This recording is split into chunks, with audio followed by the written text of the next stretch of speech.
Hello and welcome to the Wheel Crime Podcast. This podcast is ran by two ladies who play games, mumble profanities, and laugh way too often. Also, this podcast does cover topics of sensitive nature, and as such, listener discretion is advised.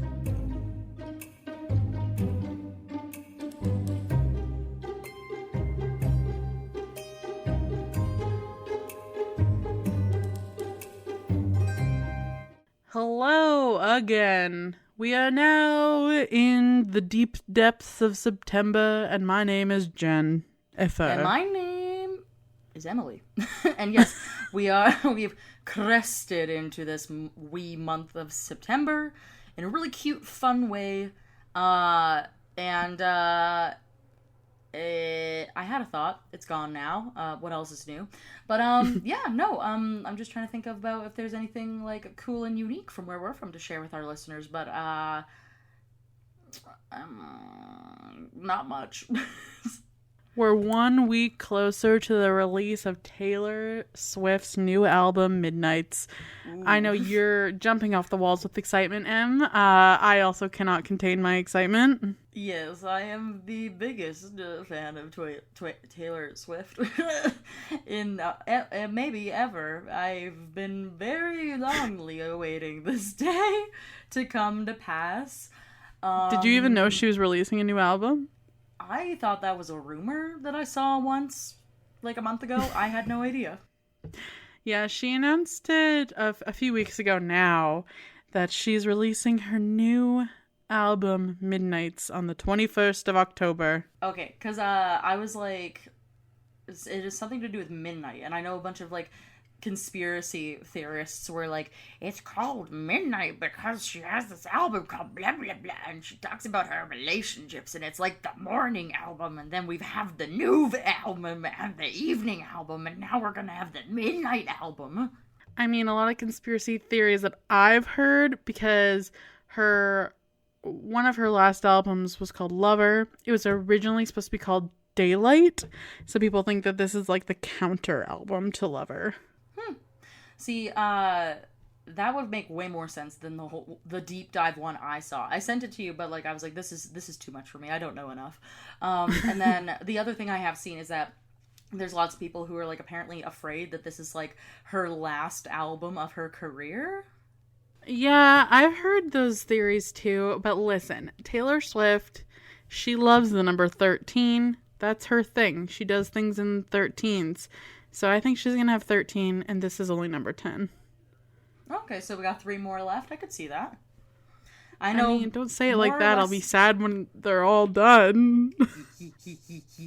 I don't know. I think that if you're a music artist, you always will be to an extent. I really feel like Taylor Swift's going to be kind of like Dolly Parton, where they just are always making songs because that's what they like to do. But you never know. Maybe she has other goals or things that she wants to do. Maybe she wants to become a pilot or like something else. I don't know. I feel like she probably wants to get out of the public hotspot. I feel like that would be on brand for her. Yeah, I could see it too. Her and her kitties taking off to do something cool and live a little bit of privacy for a while. She probably deserves it, actually, after all of the shenanigans over the last few years. I would agree. But any other exciting news from this week for you? I literally have nothing. It's wasp season. That's news for everybody, I guess. I friggin' hate it. Well, should we just get right into our wheel of questions then? Ready? Yes. What is the best birthday party you've ever been to? Either one of yours or someone else's.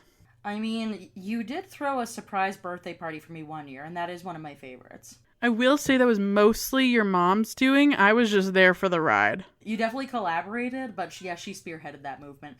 I don't know. I actually have more fun at other people's parties, because I feel like with birthdays that I don't love being the center of attention for things. So, like, having people sit me down and wish me a happy birthday gives me the heebie-jeebies.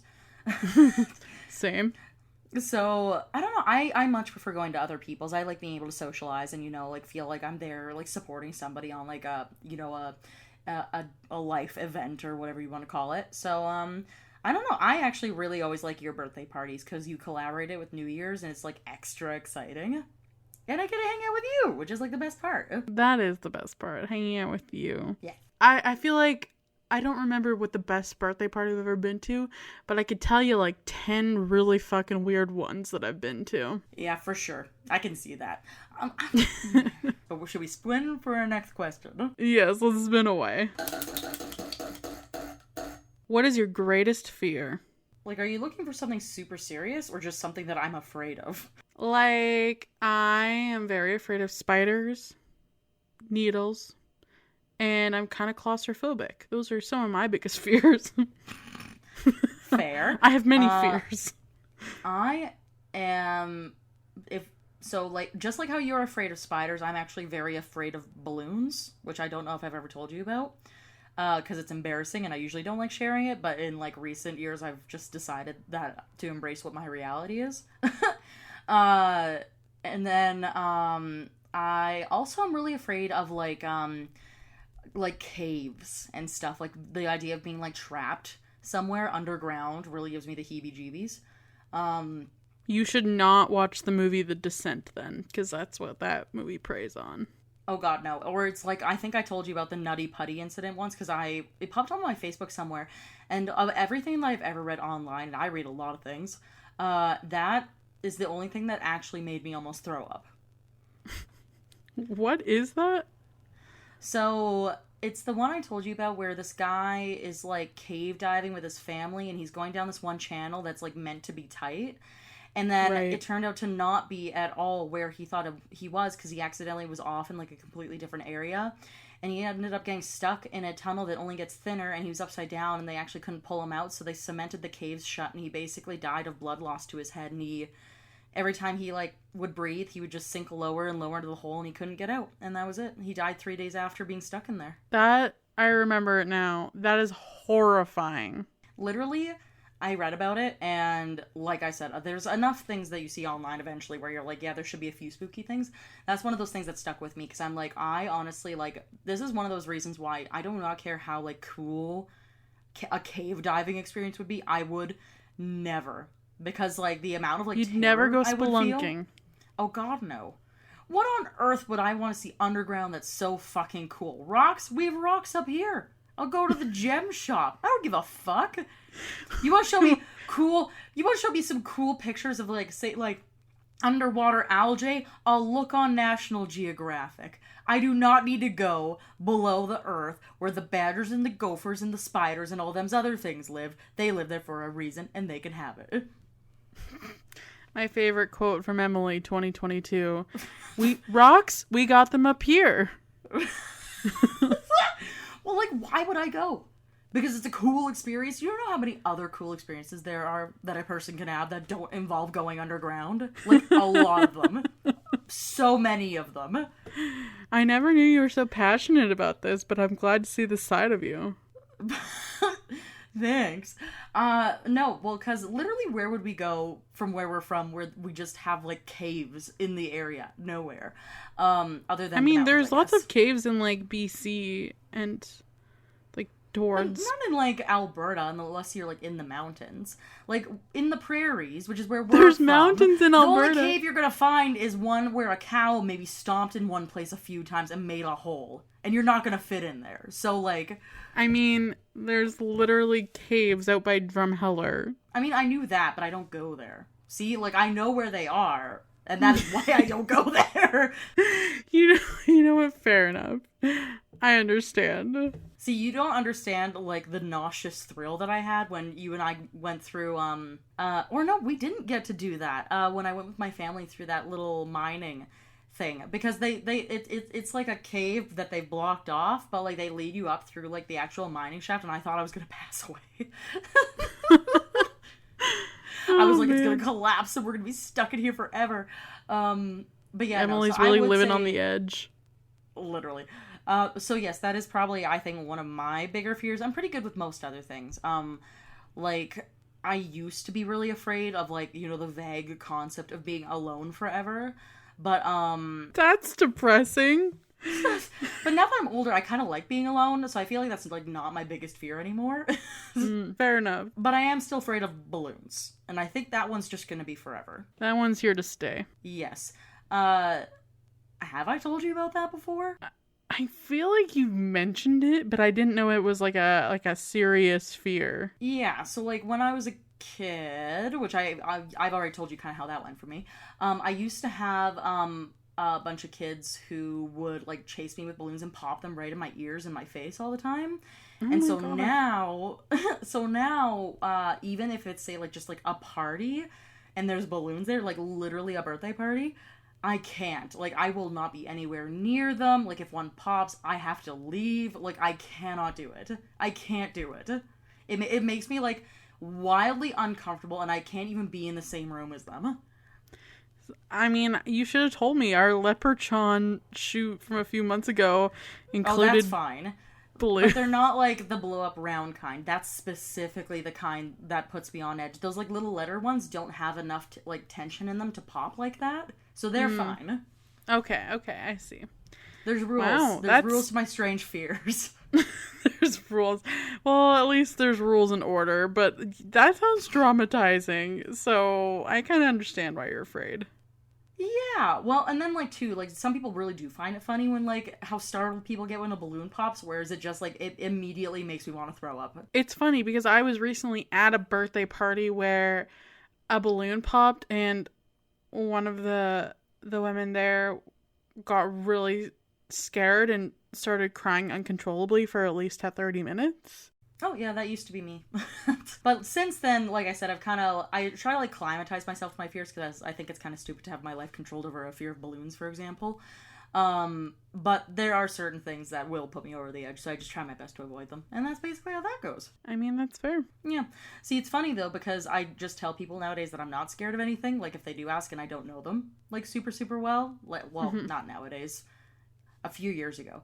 Because I was like, I would rather do that than have to explain a fear of balloons, because that feels embarrassing. I mean, also, maybe this is just because, like, I have trust issues, but I feel like if you tell someone your fear and you don't know them very well, they could use it against you. Oh, absolutely. Like, at a different, like, this would have been a few years ago now, but I remember there was a girl, and she was dating this one guy who I would see from time to time, and they were actually at a party where, basically I had been sitting on a couch and somebody had accidentally popped a balloon beside me, and I left, like, basically immediately afterwards, just because, like, I didn't want to have people see me having a meltdown, but he thought it was funny. So then all of a sudden, every time that there was, like, a group gathering and, like, those particular people were there, he would be like spiking balloons at me or trying to freak me out on purpose because he's like, oh yeah, like I saw your reaction the last time and I thought it was so funny. That is just next level rude. That was my thing, and there's a reason why I don't hang out with certain people anymore. But yeah, no, you're totally right though. There are people who think there's like a lot of hilarity to be found behind that kind of thing, and I'm not really here for it personally. Me either. But let's spin for our next question. Hell yeah.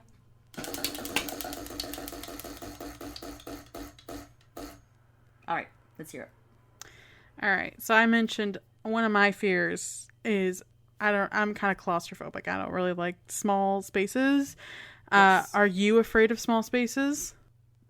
I would actually say yes, and that also kind of relates to my whole cave fear, because the idea of being stuck somewhere dark where you don't know where you are and you can't go like do anything about it, and the feeling of just like the room pressing in on you. Yeah, I would say I'm definitely afraid of tight spaces in that way. Me too. Glad we're on the exact same page about that.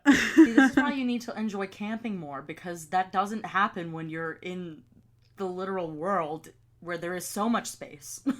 True. You got a point there. But Right? I will not enjoy camping if it's the last thing I do. Watch this be like the sushi thing, where I told you to try sushi for years and you're like, I hate sushi. And then one day you're like, oh my god, I tried sushi and I love sushi. Now it's going to be the camping thing. You're going to be like, I hate camping. And then one year you're actually going to go out with like friends and have a good time. You're going to be like, wow, I actually think I really like camping. No.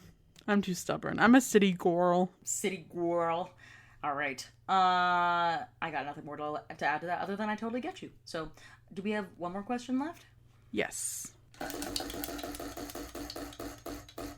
What would you do if, let's say, one of your sisters was living away from home and she came back for a visit and you got the feeling that she had joined a cult? So is the question is like, what would I do? Or what would Yeah. like my feelings about that be?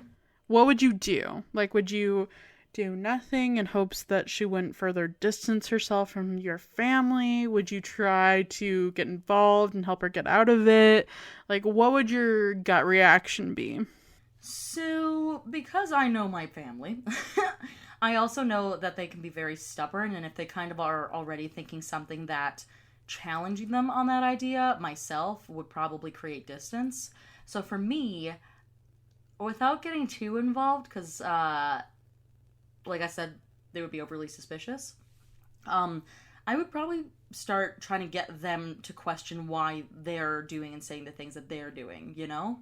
Like, kind of like just try to add like leading questions into it and kind of have them kind of come to question more about what they're looking to be a part of, and maybe advise that, like, you know, as somebody who cares about them, maybe certain things aren't super great ideas even if they seem like it at the time. Would you be worried that, like, you even trying to get them to ask questions would push them away potentially? Not with my family. My family likes to question things a lot anyways, when it comes to things, or at least now they are. So I think that as far as questions go, that wouldn't necessarily be something that drove them away. But then at the same time, I guess it would depend on what the cult was. Like, if the cult was, say, advocating to, like, oh, if your family asks questions about us, obviously that's them not supporting you. Like, I think that it would be very much dependent on what the actual, like, communications of the cult to my family member were. And I don't know if there would be really a good way to approach it at all, because you don't actually know what they're saying. Yeah. I don't know. I feel like from what I know about most cults is that any sort of questioning they don't like. So I feel like when they indoctrinate new members, they're like, if your family is questioning, then they're not supporting you and like you should cut ties. I feel like Right? they try and get you to cut ties with your family anyway, because most people who are not inside that cult do not like outsiders, because the outside people are usually like, they're bananas. Yeah. So that's exactly it, right? Like, as a natural inclination, you want to ask questions, but maybe that might not be the right answer depending on what the cult is. So I don't really know if there's a right answer, but that would be my approach, even if it wasn't the best thing to do, because I wouldn't honestly know what the right thing to do would be.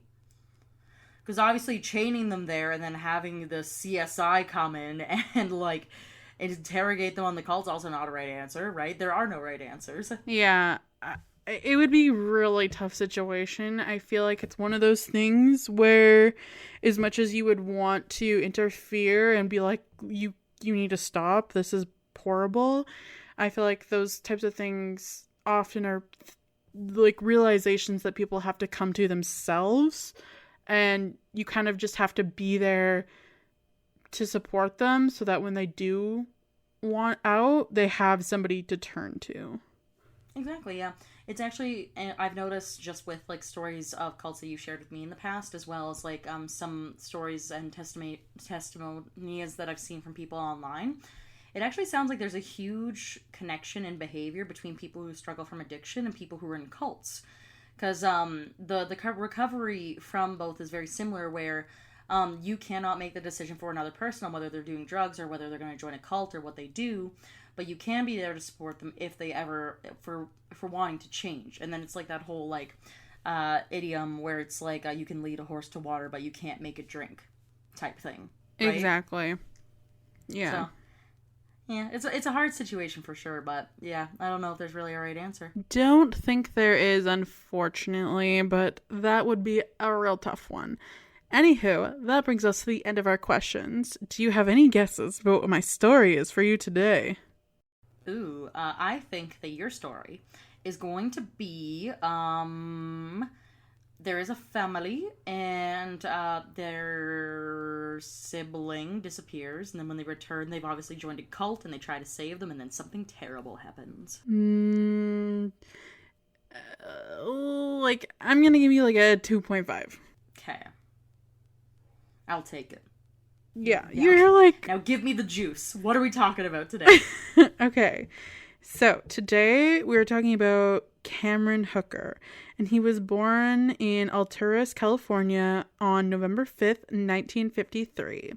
His family often moved during his childhood, and they didn't settle into Red Bluff, California until 1969 when he was already 16.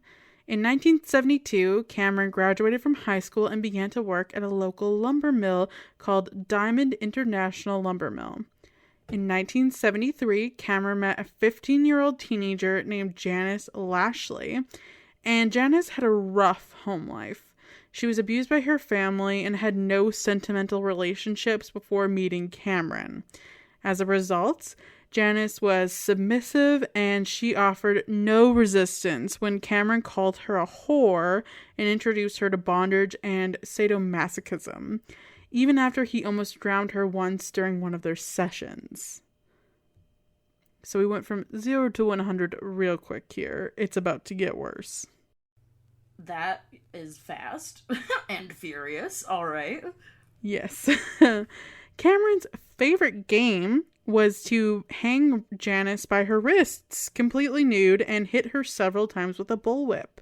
The two married on January 18th, 1975, at which time Cameron had already informed Janice that he intended to abduct a stranger and force her into sexual slavery so he could have a polygamous relationship with the two of them.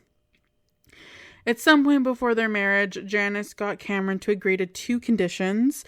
He would only whip the slave and not Janice anymore so that she could get pregnant and have children without danger.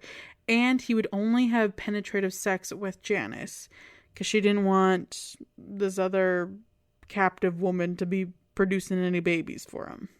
On January 31st, 1976, the couple picked up 19-year-old hitchhiker named Marlise Spanhaki in Chico, California.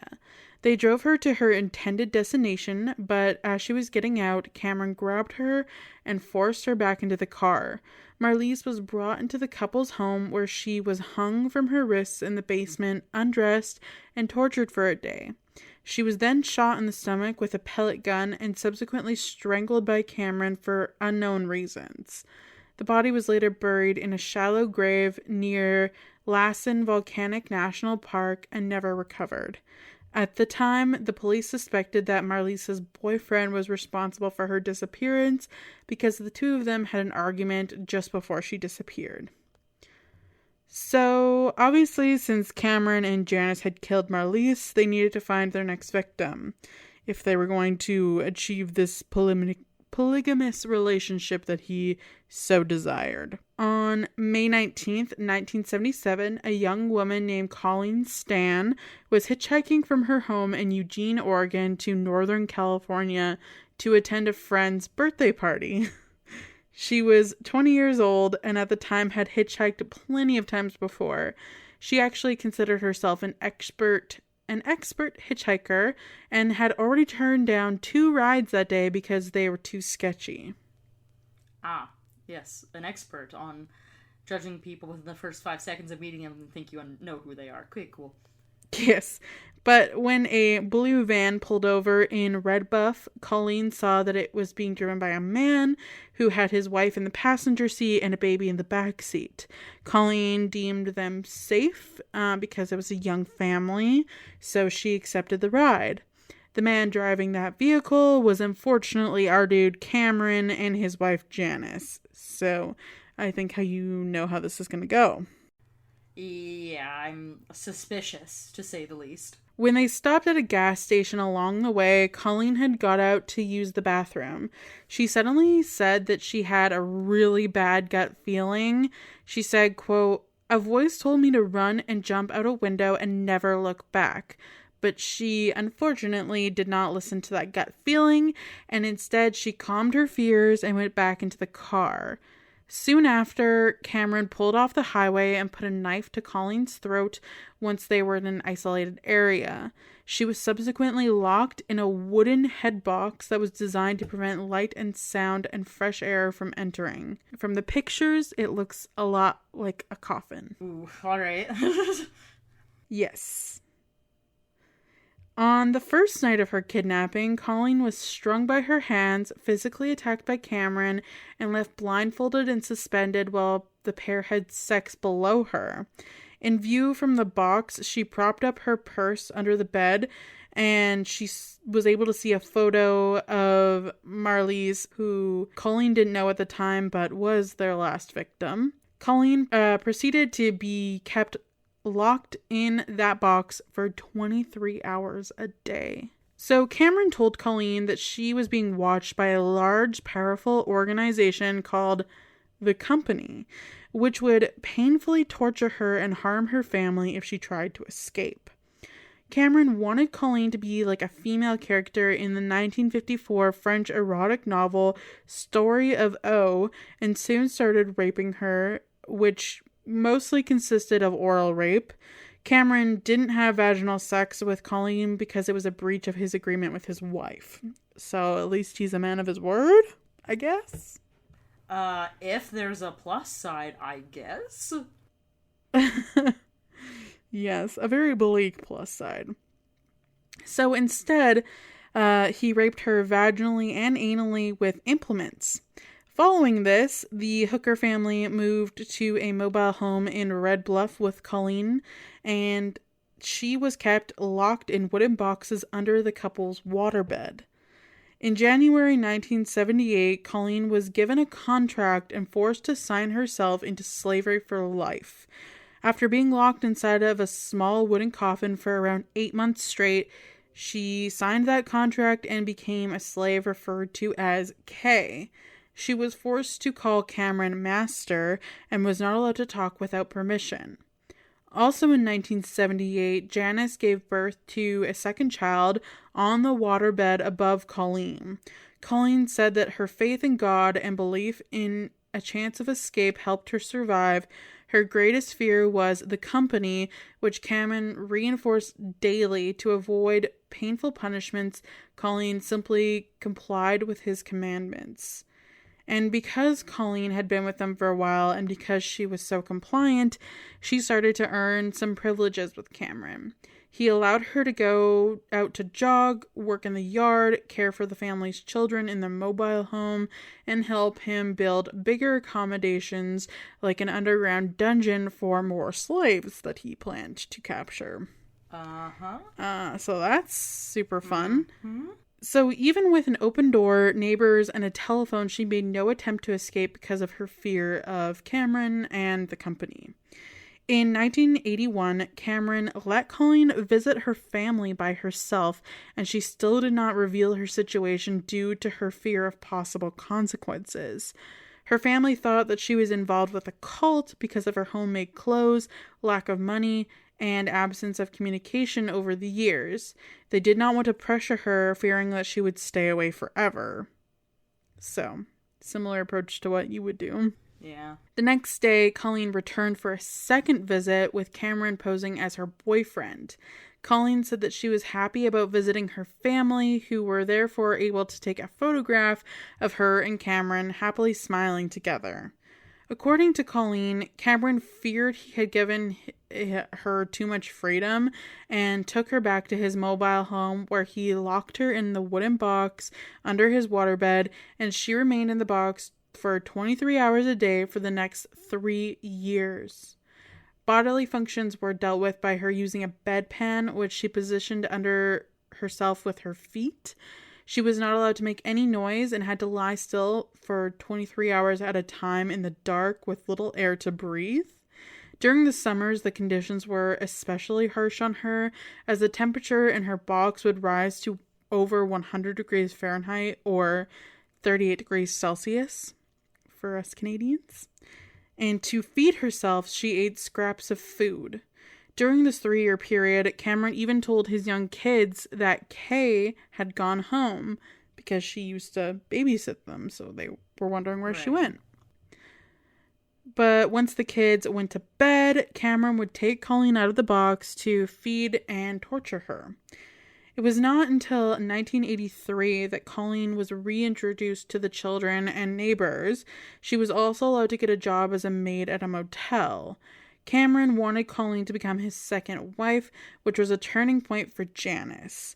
Janice confessed that starting with their first date, she had also been tortured, brainwashed, and referred to as a whore over the years by Cameron. Janice further stated that she survived the relationship by engaging in denial and compartmentalization. By August 1984, Janice began struggling with herself and went to Colleen and informed her that Cameron was not a part of the company.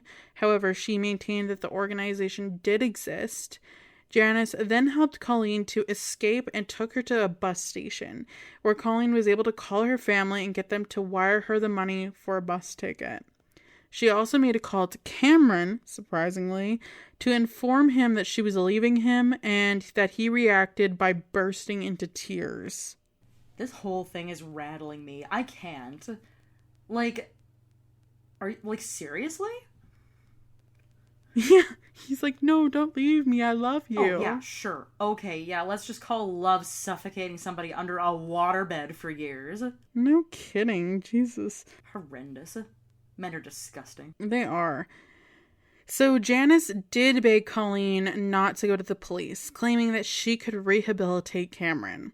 Colleen, for some reason, agreed and got on a bus back home to California to be with her family. I feel like she probably agreed because she was worried if she didn't, she might not get out of there, but... Well, and because at this point, too, like, she still thinks the company is, like, a real thing, right? Yeah. Alright. So... Surprisingly, months later, Colleen had kept true to her word and did not contact the police, but continued to call Cameron regularly. She said that Janice had requested she do this in order to give Cameron a chance to reform. However, 3 months later, in November of that year, Janice reported her husband to the police all by herself.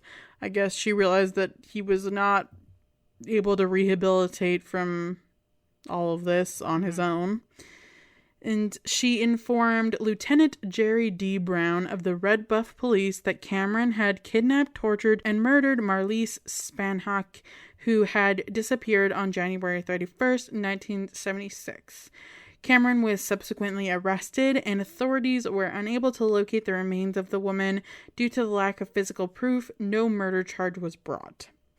Chris Hatcher, a forensic psychologist and criminal profiler, testified for Cameron's prosecution at the start of 1985 trial, and Janice testified against her husband in exchange for full immunity, and in the end, Cameron was sentenced to consecutive prison terms totaling 104 years for sexual assaults, kidnapping, and using a knife in the process.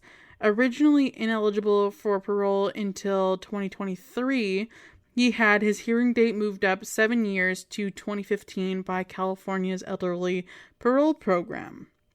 So on April 16th, 2015, his request for parole was denied, and Cameron would have been eligible for another hearing in 2030. However, because of the lovely COVID-19 pandemic, the prison system was vastly overpopulated, and the COVID was spreading like rapid fire through them, so they're really trying to get people who didn't need to be there out early.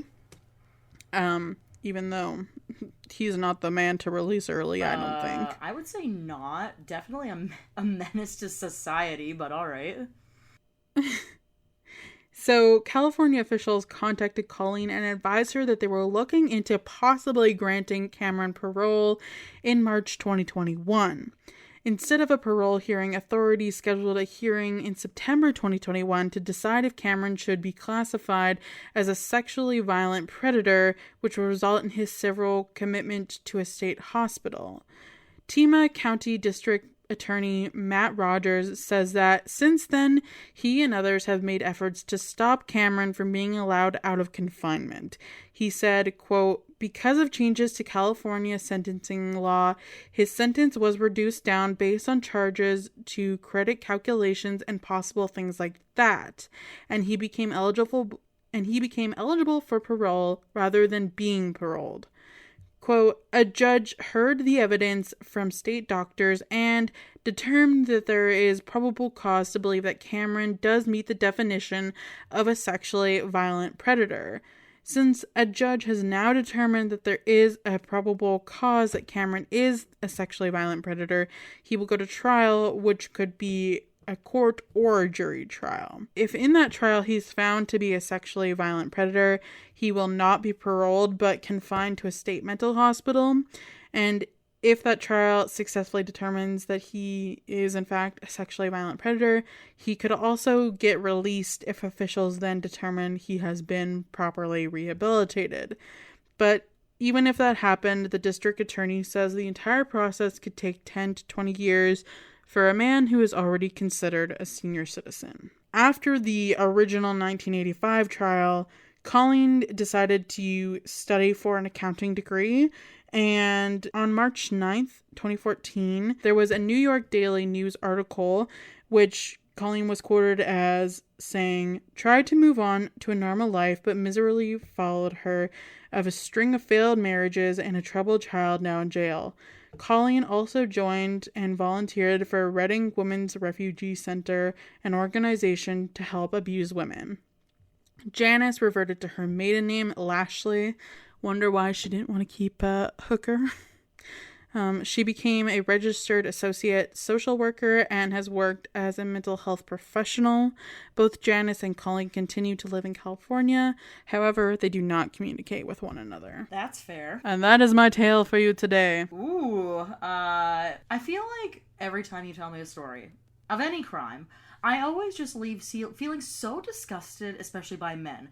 And I know that, and I know that's probably a controversial opinion, but like, especially stuff like this where it's like, what kind of sane human being thinks, yeah, I will just kidnap this person, shove them under my waterbed where they're going to boil to death every now and again, I'm going to threaten them forever, and then abuse them and apparently claim that I'm actually in love with them and in a relationship with them, and then cause so many other problems for literally everybody else for years and years later.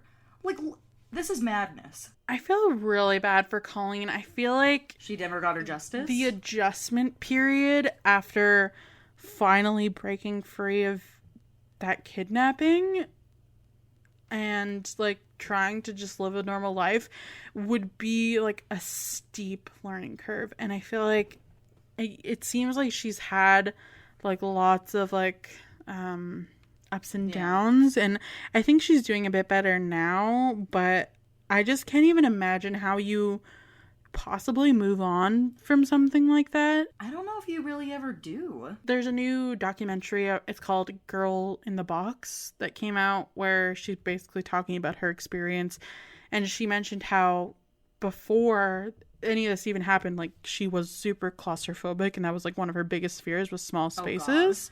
And then so being shoved into this situation was just like traumatizing on many levels, I'm sure. Oh, it definitely probably made her issue like way worse than whatever it was to start with. No kidding. I can't even imagine being in like a coffin shaped box underneath someone's fucking waterbed in like 38 degrees in the summer, and you literally have a shit pan underneath you.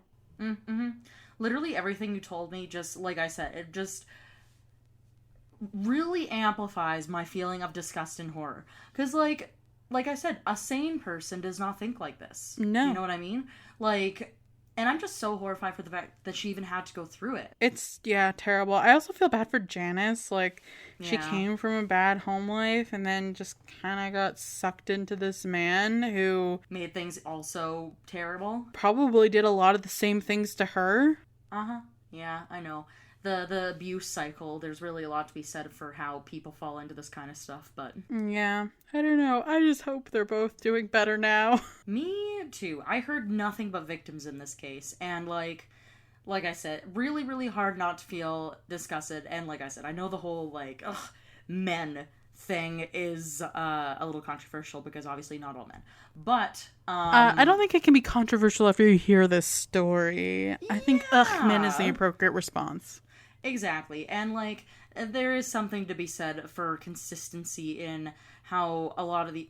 pretty much every single one of these cases that you have shared with me, where it's something horrific and, like, mentally, like, abusive to, like, a whole other level, and there's always, like, sexual assault and stuff. Usually the abuser in this situation is a man. It's not normally a woman who goes and kidnaps somebody and does this to them. Not saying it hasn't happened, but just saying, in my memory of everything that we've talked about anyways, that does seem to be the consistency. So a lot to be said for that too. Yes. I honestly, I fucking hate it. Oh yeah. Horrific. I hope everybody's doing a lot better. Fuck that guy. And yeah, just nauseous for her on a whole other level. Me too. But that's the end of our story for today. We have one more episode for you next week, and then we are getting right into our spooky season episodes. I'm pretty excited about it. Oh yeah, getting into the grit of it. And if you listened to last week's episode, you'll know that to top off our month here before we get into October, I'm going to be sharing some interesting and potentially spooky personal stories and maybe legends of the Appalachian Mountains, which will be really cool. So get us into the spirit of fall, as one might say. Yes, I am super stoked. Yes. And so with that, it brings us to the end of today's episode. If you liked us, you can leave us a review on wherever you're listening to our podcast at today. 5 stars does help us with reaching out to new people, so that would be greatly appreciated. Besides that, we also have an email, which is wheelofcrime@gmail.com. If you want to send us an email there and just say anything you like, anything you want us to improve on in the show. Maybe you want a story of your own to share. Like, we love talking to people and we'd love to have you. Besides that, we also have social media, which is on Facebook, Twitter, Instagram, and TikTok, all at Wheel of Crime, and a Patreon as well if you want to donate to the show. That is Wheel of Crime at Patreon. We also have a website, which is www.wheelofcrime.com if you want to check us out there too. Perfect, and that's it. That's all. We'll see you next week. Okay, bye. Bye.